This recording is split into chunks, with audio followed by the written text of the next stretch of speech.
Bonjour, bonjour tout le monde. J'espère que nous allons tous bien. Quant à moi, je me porte bien. Alors, ce matin, il y a une préoccupation, un sujet qui m'interpelle. Voilà une dame qui a porté la main sur sa belle-mère. Alors, la question que je nous pose tous, c'est de savoir si c'est normal qu'une femme porte la main sur sa belle-mère. Vous les messieurs, est-ce que vous pouvez épouser une femme qui va frapper sur votre maman? Est-ce que c'est normal? Ma réponse est non, ce n'est pas normal. Chère femme, chère dame, chère amie, quand tu épouses un homme, en réalité, quand tu épouses un homme, c'est que tu épouses toute sa famille. Tu épouses sa mère, tu épouses son père, tu épouses ses frères et ses sœurs. Vous comprenez très bien ce que je veux dire. Ils font désormais partir de vous. Vous n'avez pas le droit de les traiter comme de la poubelle, comme des excréments. Vous avez l'obligation, je veux me le permettre, de les traiter comme vous aimerez qu'ils vous traitent. Vous avez l'obligation de les traiter comme vos frères, comme vos soeurs, comme vos mamans. Pourquoi est-ce que je porterai la main sur la femme qui a mis mon mari au monde? Pourquoi? Est-ce que ça s'explique? Ça ne s'explique pas. Nous ne parlons pas des belles-mères aujourd'hui parce qu'il y a des belles-mères qui laissent réfléchir, mais on ne parle pas des belles-mères. On parle de nos attitudes envers nos belles-mères. Voilà une femme qui est installée au Cameroun avec son mari. Un jour, son mari n'est pas là. Il est dehors, comme bon, bien sûr les hommes, au travail, en train de faire quelque chose. Bref, il n'est pas à la maison au moment où la scène se passe. Et la belle-mère à la cuisine, en train de s'affairer, en train de vouloir faire à manger. Et l'odeur, paraît-il, n'a pas été agréable pour la dame. Et elle va à la cuisine avec fracas, elle prend la marmite, elle tape même le sol, elle casse tout, elle porte la main sur sa belle-mère au point de casser son bras. Et le mari a été appelé urgemment, il est rentré à la maison en catastrophe, il a conduit sa maman aux urgences parce que oui, elle était mal en point, elle était vraiment mal et il y avait de quoi s'inquiéter. Pourquoi? Parce que sa belle-fille a frappé sur elle. Moi, ça m'a fait sourire. Hein?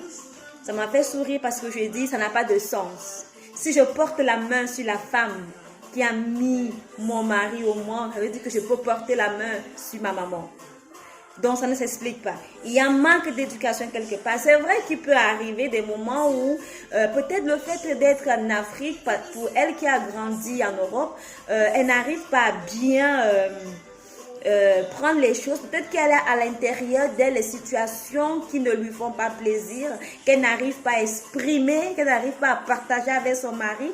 Elle lui rumine de colère. Il peut aussi arriver que ce soit le cas. C'est pour ça que dans la relation, il faut dialoguer vraiment. Il faut dialoguer. Ce que tu penses, exprime-le, même si c'est mal pris par ton partenaire. Sur le coup, ce sera mal pris, mais après, il va prendre en considération. Il faut toujours parler parce qu'une colère contenue peut devenir meurtrière. Il faut parler. Il faut parler, il faut exprimer ce qu'on ressent. Ça nous libère et ça fait du bien. Ça nous prévient aussi des mauvaises actions. Je peux le dire ainsi. Alors, voilà que trop de colère contenue et tout l'a emmené à porter main sur sa belle-mère. Et moi, quand on me parlait de ça, je disais, mais non, c'est pas possible. Ça ne se peut pas. Ça peut pas être, ça ne peut pas être tolérable dans la mesure où j'estime que la maman de mon mari est ma maman. Et comme j'aime ma maman, et que même si elle gronde sur moi, et même si on se change des mots parce qu'il y a colère, il y a ceci, ça peut arriver, hein, ça peut arriver, mais aller à frapper ma maman, ça ne se peut pas. Ça ne se peut pas. Donc, une femme qui frappe sa belle-mère au point où elle est conduite à l'hôpital, il y a un problème. Il y a un problème, c'est pour cela que, avant de nous marier, nous devons prendre tout en compte. C'est vrai que au cours de la vie, peut arriver des situations vraiment qu'on ne savait pas qu'elles arriveront. C'est vrai aussi. Mais je pense que aussi, Tout va de l'éducation. Quand tu as reçu une bonne éducation, tu ne peux pas faire ça. Et aujourd'hui, le monsieur ne veut plus entendre parler d'elle. Il veut divorcer parce que sa femme a mis sa maman dans un sale état. Quel conseil pouvez-vous donner à ce monsieur? Que pouvez-vous dire à ce monsieur? Est-ce qu'il doit lui donner une deuxième chance? Il doit causer avec elle parce que oui, c'est vraiment un geste très désolant, très décevant. Mais ils peuvent parler. Si il insiste qu'il veut divorcer d'elle, ce sera avec raison. Ce sera avec raison. C'est pour ça que nous les femmes, nous devons être intelligentes. Nous devons être sages. Nous devons considérer beaucoup de choses. Nous devons savoir que quand on épouse un homme, on épouse aussi sa famille. Et que de la manière que nous voulons être traités, c'est comme ça que nous devons traiter l'autre aussi. Parce que si mon mari frappe ma maman, non, ça, ce ne sera pas vraiment agréable. Ce ne sera pas agréable. C'est une situation qui automatiquement apporte des distances, apporte... quelque chose meurt dans le couple parce qu'il y aura des tensions, il y aura des mots tous les jours, il y aura du recul, il y aura plus d'approche. Alors soyons intelligents.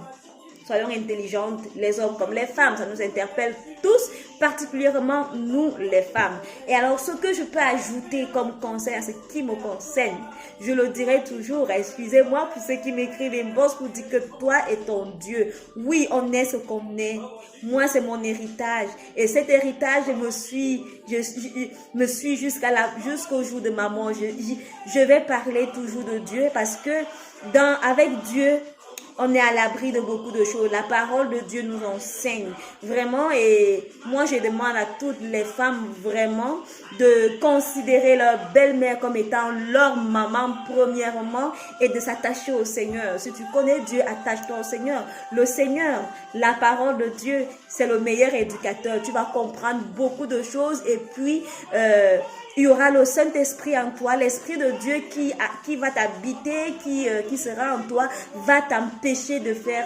certaines choses, va t'empêcher de poser certains actes. Il est important de connaître Dieu. Il est important aussi d'avoir une bonne éducation. Pour les mamans qui ont encore des filles en bas âge, commencez déjà à leur donner une éducation vraiment qui va rester ancrée en elles. Parce que la parole de Dieu dit que instruis l'enfant selon la voie qu'il doit suivre. Quand il sera grand, il ne s'en détournera pas. Pensons-y. Pensons-y. La parole de Dieu, c'est le meilleur éducateur. C'est la vérité. Hein. Moi, j'ai l'expérience de ça parce que mes parents, ils m'ont instruit selon la parole de Dieu. Et croyez-moi, les résultats sont bons.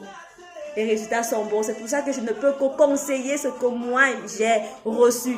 Sur ce, je vous quitte. Je demande à ce monsieur d'être clément, c'est sa femme, de parler avec elle, que celle-ci s'humilie, qu'elle va auprès de sa belle-mère, qu'elle demande pardon et qu'elle change d'attitude. Sur ce, je vous quitte, vous souhaitant un très bon début de semaine. Je vous aime très fort, je vous embrasse.